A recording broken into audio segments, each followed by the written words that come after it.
Alrighty, welcome everybody to the One Lap to Go show. I am your host, Fallon Bobbitt. As always, joining me today is the lovely tattoo mistress. Hey tonight. I'm doing good. A little drunk, but I'm okay. Well, That's all she's got. it's gonna make the show that much more interesting. And as always, we have the awesome Miss Ronnie Lee. Hey tonight. I'm doing great, Bobbitt. Glad for everybody to be here and talk some NASCAR. Yeah, yeah. So the first thing I want to bring up is some news that's been going around here recently. Well, first, have y'all had a chance to see that fight that happened during qualifying? I saw bits and pieces of it.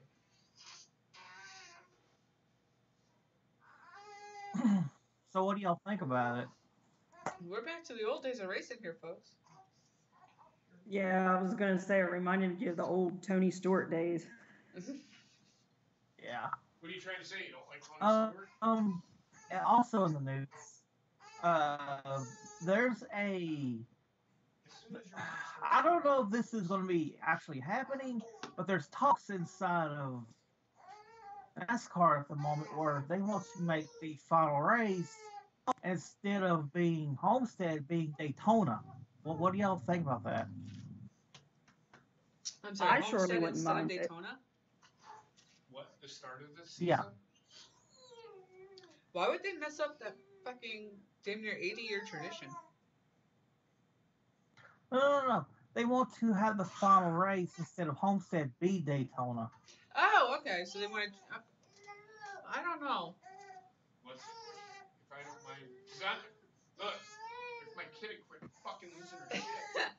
The final race being at Homestead rather than it being Daytona. The final race is at Homestead. It's not at Daytona. That I do know. Right? Right, that's the change they're looking to make. They want to change it from Homestead to Daytona. Do it. You want to know why? Because I think the Daytona 500 should actually be the last race of the year.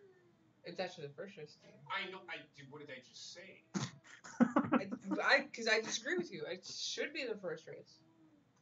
Because that's what the Daytona 500 was basically what started off for all of NASCAR. But don't they call it like the World Series of Racing? It's like they call it like the World Cup racing. So is the World Series happening at the beginning of the year or at the end of the year?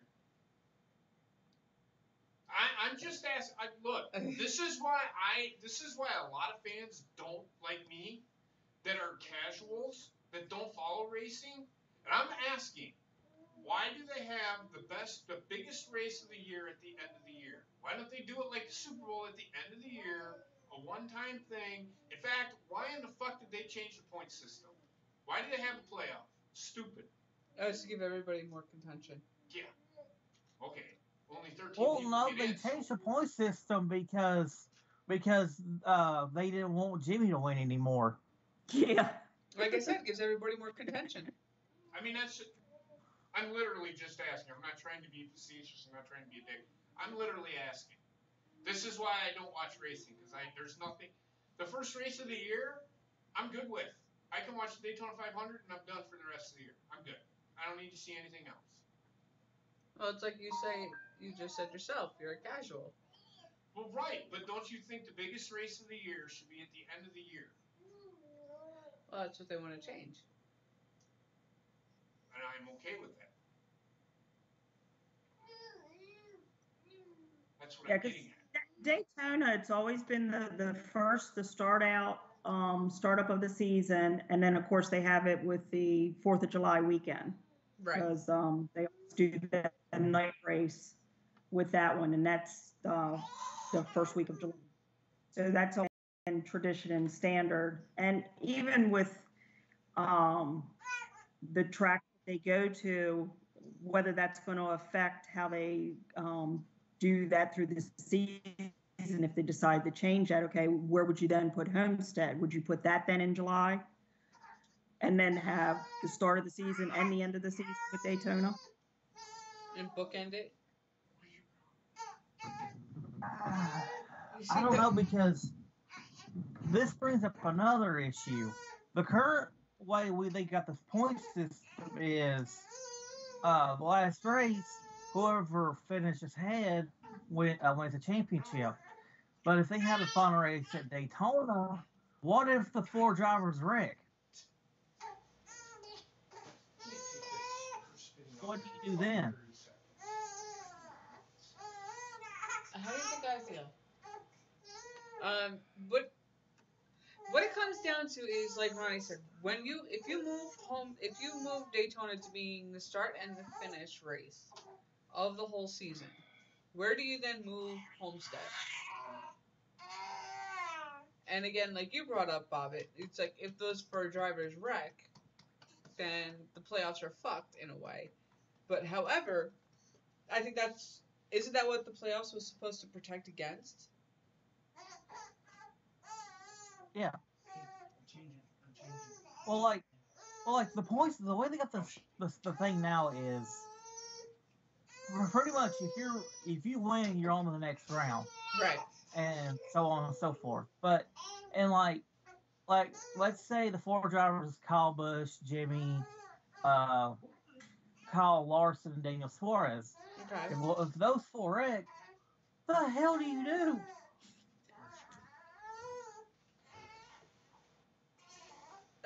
Well, with that, you go to the 5th person then.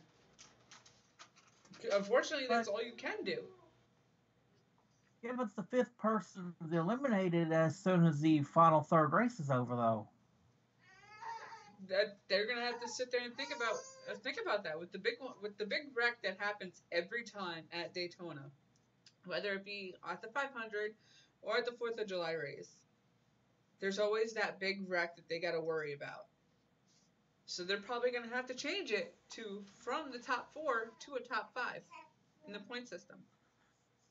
Yeah, and if like Daytona's already hectic, if you add a championship to that, you know motherfuckers are going to be going for everything that they possibly can to win that thing. And it's going to be every single lap. It's not going to be at the end like they do at the Daytona 500.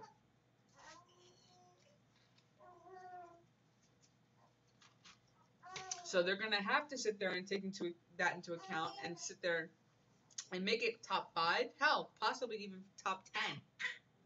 So they get that buffer zone.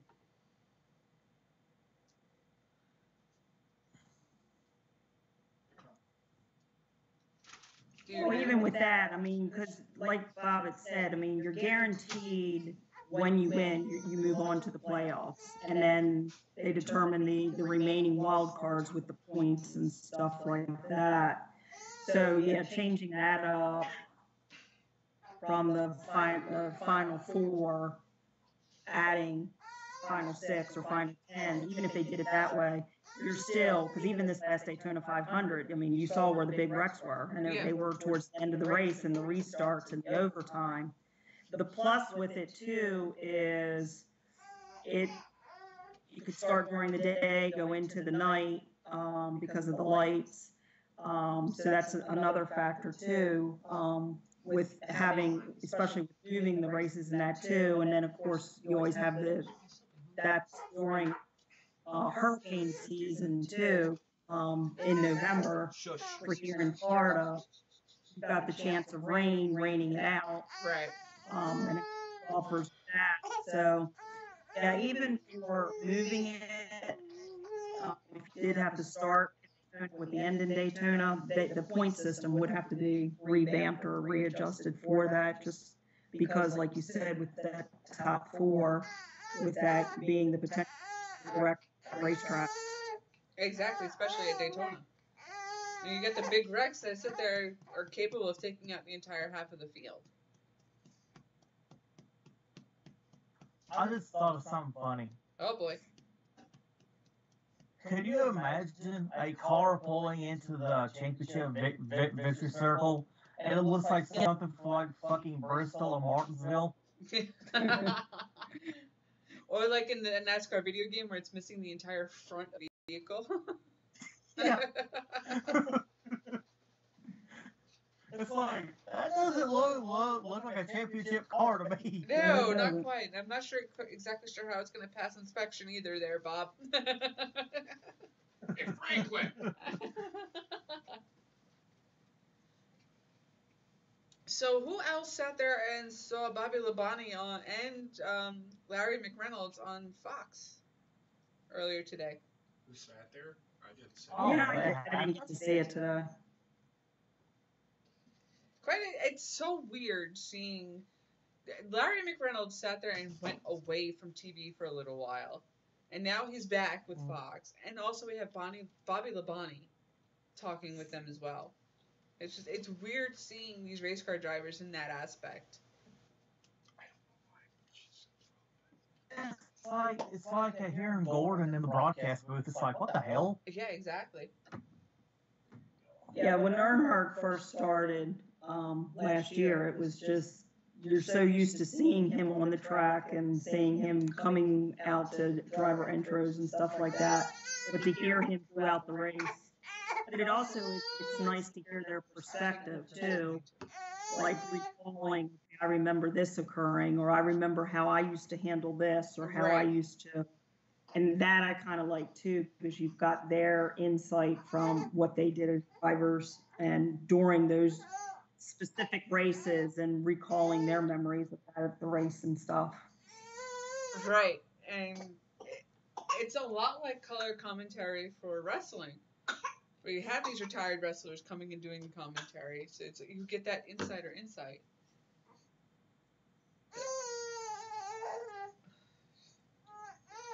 And for those of you that are going to be watching this in a bit, I'm sorry for my daughter in the background. She's just being a little fussy right now. She's just adding commentary. That she is. Yeah. No, she's not. So, moving on to the next topic. Apparently, the awards banquet is moving from Las Vegas to, I think, Knoxville, Tennessee, or somewhere in Tennessee. No, Nashville, Tennessee. Do you think that this is a sign of the sport, like truly in worse shape than we think, or do you think it's more convenient for the drivers? I definitely think it's going to be more convenient for the drivers, because most of their racing hubs for them are basically, Tennessee is the fucking midpoint for them.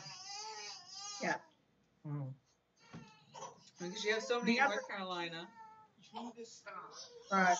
The other aspect for me, I was thinking, is because a lot of these rookies are coming up, and when you hear them interviewed during the show, you see them, a lot of older drivers are able to experience Las Vegas, where the younger ones can't. Not responsibly, anyway. Right, and with them being, with like family, a lot of the rookies have the startups of their families and stuff like that. That location being more centralized, like Heather said, is more convenient for them, because they're going right from Florida and then they got to go back out west. Exactly. And it's just for the show. And that would just be more, you're in Florida, and that's what Bobbitt and I were talking about prior to the show. A lot of the drivers after that race in Homestead, that's their downtime and vacation time with family in the holidays.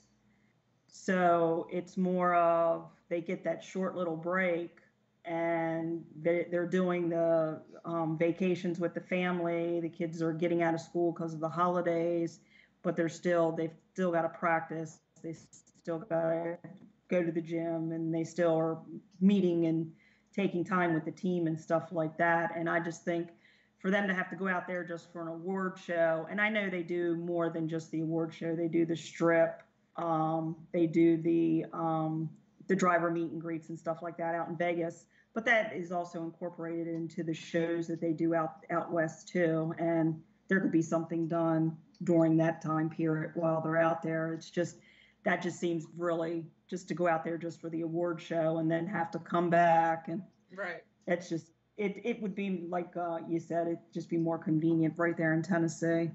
Yeah, because it's like, what, a 2-hour flight for them from Florida to Tennessee or something like that?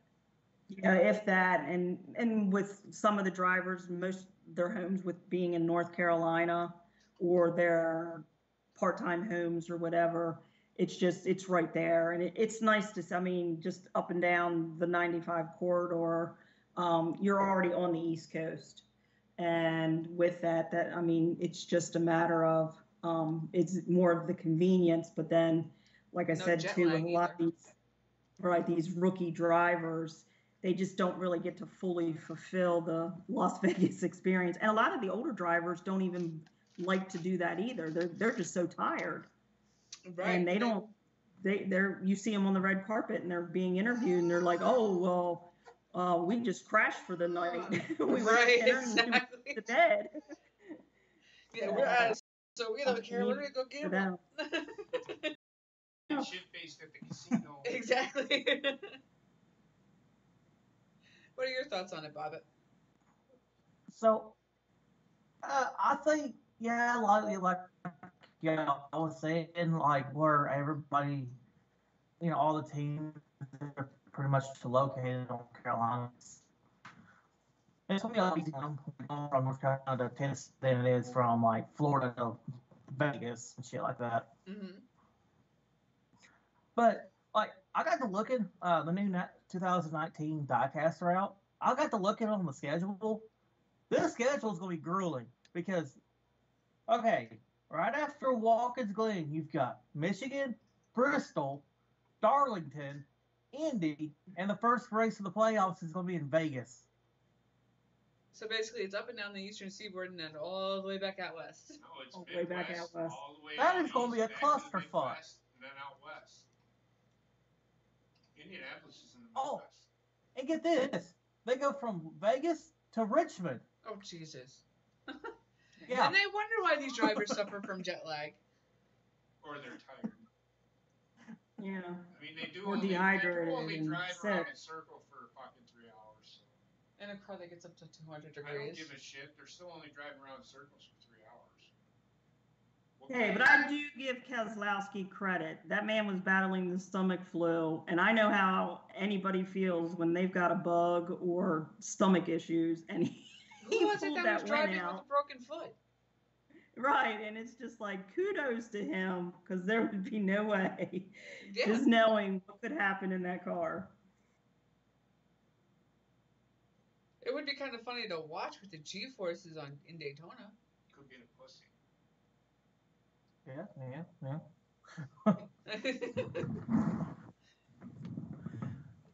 And I had to look at it further down the schedule. They're going from Kansas to Martinsville. That's not too bad. Okay, that's bad. It's like, geez, man. No? Well, considering the fact, like, you got to be there by like Thursday of that week. Right. That's not too much time, to And rest up or anything. That's for drivers meet and greets, setting up the cars, making sure your hotel room is right. It's just it's a whole big mess. And you got the especially publicity if one of the stunts. drivers in Xfinity and the Monster Energy. Exactly. I mean, if you're doing the double duty races, which like Harvick and Busch and Keselowski and a lot of the others do, it's just you've got to be there prior to those races, and then of course after Sunday, you're wiped. Right. Well, and like, even that weekend you got the Truck Series as well. Yeah. True. Yeah, So it's like, you have geez. drivers in all three. It I becomes guess that's why some of them has like private jets that takes them everywhere. Well, in that industry, you kind of have to because you can't sit there and book a charter flight. Sure, you can. No.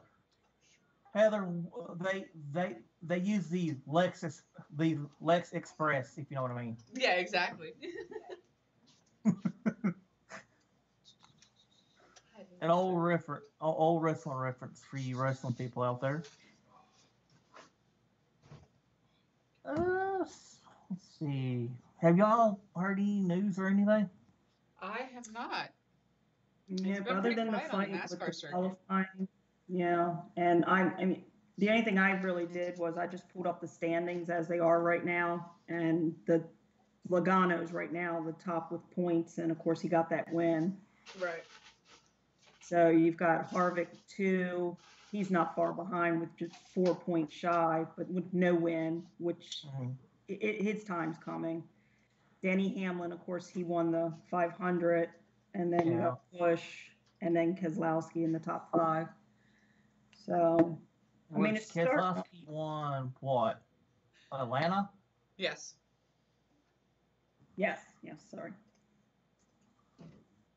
Yeah, because you had Hamlin, then Keselowski, and then, of course, last week was Logano. So, I mean, it's starting off pretty good. I mean, even with the points, with the stages and stuff like that, I mean, Harvick seems to be, that's where I think most of his points are coming in at because he's winning these stages. Yeah. This, like, tomorrow's going to be interesting, especially with that heat between McDowell and Suarez. Yeah. I think that could be a factor later on, especially if they're, racing each other for like the final spot or something. Look like two assholes trying to fucking. Yeah, of course they're in the back of the pack. You got the young rookie Blaney up front. So. Yeah. Just chug. I'm sorry, guys. Well, somebody how's anything? Y'all want to get to who we think's going to win tomorrow? Try it now. I'm going with Jimmy. Whoops. You're really going with the Jimmy. I'm going with Jimmy. I'm going to stick with Jimmy. You need to stop doing that, you and the fucking Ravens bullshit, too. Where is Harvick? Here's the thing with the Jimmy that I've noticed. It's going to be a triple threat with Jimmy.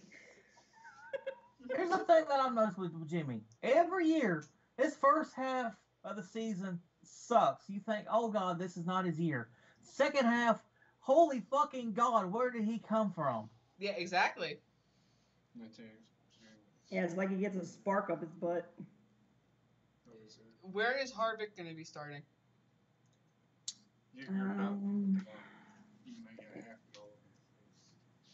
I think he's starting third. No, that's good. I'll leave this here just in case. I poured half the bottle in that fucking cup. You made that drink just a wee bit strong. I wasn't trying to. Ah! He's trying to take advantage of me.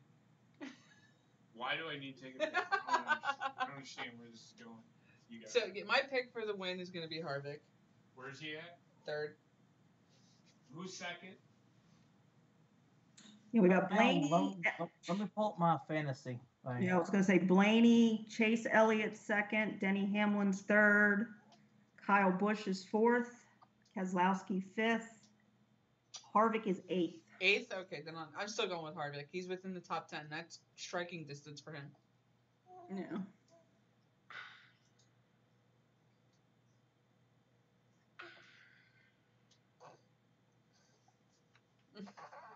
You got them two young front too, with Blaney and Chase Elliott. Right.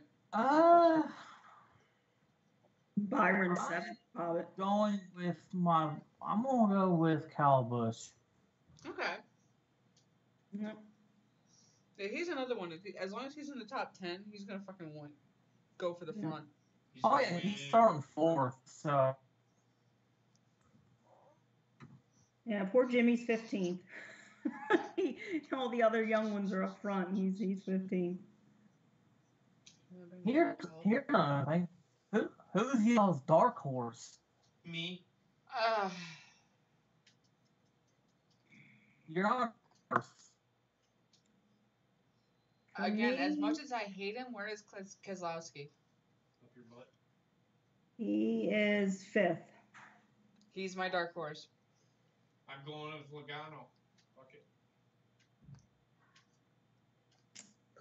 Logano, yeah, he's starting 12th. I'm going to go Alex Bowman. That's a good one. Who? Alex Bowman. Who the fuck is that asshole? He's a rookie. Well, a new guy. He's not quite a rookie anymore. Mine is going to be kind of surprising. I'm going with Martin Truex. Really? You think he has it in him this year? My farm does. I can tell you that. I mean, he's in a good car. This is true. Yeah, because he was like that one year with Harvick. I mean, he just was tearing it up, and I mean, stage wins and wins all together. Yeah. Yeah, I mean, he's in the top 10, Bob. I mean, he's ninth to start. I just think here's the thing. I think Hendrick is becoming what Roush used to be. Like, Hendrick doesn't show much that they got, that they've improved since last year. Right. I think Gibbs is the top tier team right now. Well, the whole problem is it's empty.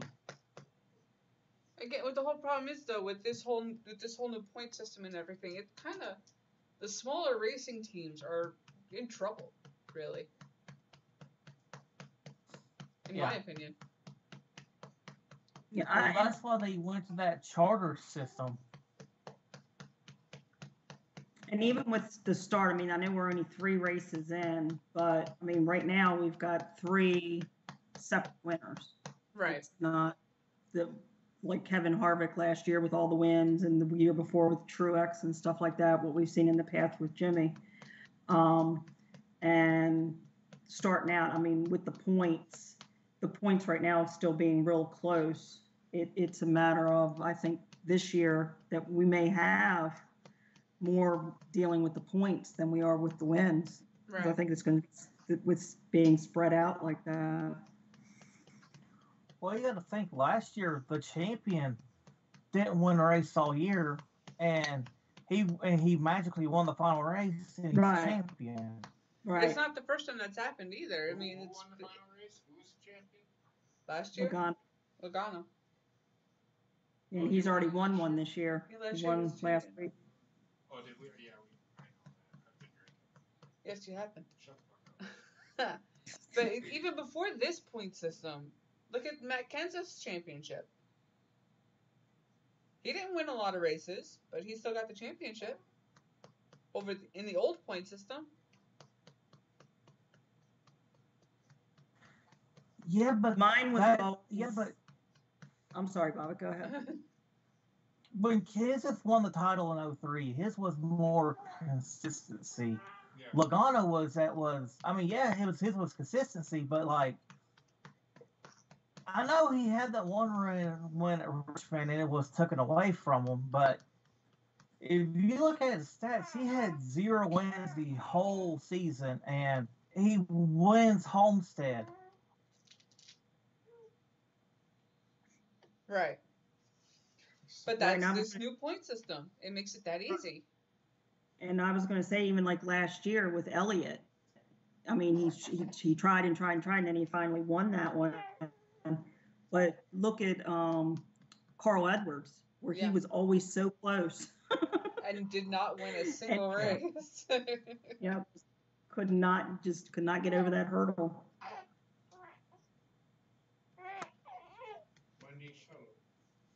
Okay, anything else there, Bobby? No, we can end it here. I wasn't expecting to go too long tonight because there just wasn't a whole lot of info right now because we're still early. Right.